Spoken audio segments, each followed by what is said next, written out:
వరి కొనుగోలు మీద ప్రభుత్వంలో ఉన్న మంత్రులు ఒకటి మాట్లాడుతున్నారు, ఆఫీసర్లు మాట్లాడుతున్నారు. సిద్దిపేట కలెక్టర్ గారు అయితే సుప్రీంకోర్టు జాంతానే అంటున్నాడు, హైకోర్టు చెప్పినా ఇనని అంటున్నాడు, సుప్రీంకోర్టు చెప్పినా ఇనేది లేదు. జైలు వేస్తాము, వరి విత్తనాలు ఎవరన్నా అమ్మితే జైలు వేస్తాము, లైసెన్సులు క్యాన్సిల్ చేస్తాము, దుకాణాలు వేరే దుకాణాలకు వెళ్ళి అమ్మినా ఆ దుకాణాలు కూడా బంద్ చేస్తాము.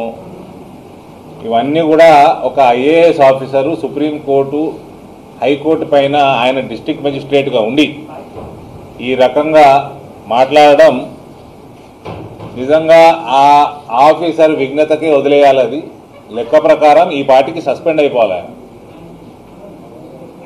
జర కామ్ ఉండండి అబ్బాయి అనుకున్నోళ్ళు. ఆయన ఈ పార్టీకి సస్పెండ్ అయిపోయి ఉండాలి. కేవలం కేసీఆర్ గారికి చెంచాగిరి చేస్తున్నాడు కాబట్టి ఆయన ఇంకా విధుల కొనసాగుతూ ఉన్నాడు. No bureaucrat can say that I don't care Supreme Court's order.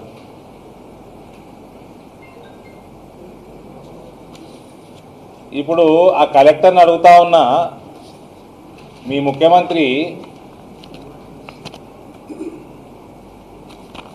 తెలంగాణని బంగారు తెలంగాణ చేస్తా అన్నాడు. బంగారు తెలంగాణని దేశానికి విత్తనాల బండారం చేస్తా అన్నాడు. సీడ్ బౌల్ ఆఫ్ ఇండియా అని చేస్తా అన్నాడు తెలంగాణని. ఇవాళ సీడ్ అమ్మితే జైలు వేస్తా అంటున్నాడు. మరి వరి విత్తనము అమ్మకుంటే, ఆయన పేరు వెంకటరామరెడ్డి గారు గంజాయి విత్తనం అమ్మమన్నారా? వరి విత్తనము అమ్మితే జైలు వేస్తా అన్నావు. తెలంగాణ ప్రాంతంలో మొత్తం గంజాయి విపరీతంగా సాగైతున్నది. యూత్కి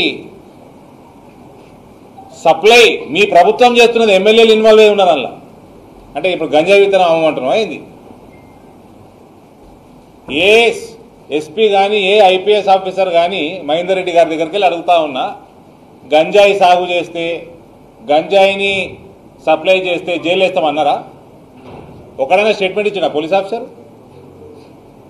వరి విత్తనం అమ్మితే జైలు ఎత్తారట, గంజాయి విత్తనం అమ్మితే ఏమైనా చేస్తారని ఇచ్చిండ్రా? ఒక పోలీస్ ఆఫీసర్ అని ఇచ్చిండా? ఒక మంత్రి అని ఇచ్చిండా? అది కేసీఆర్ తెలంగాణ. హాయ్ ఫ్రెండ్స్, మా టుడే టుమారో యూట్యూబ్ ఛానల్ చూస్తున్నందుకు చాలా థ్యాంక్స్.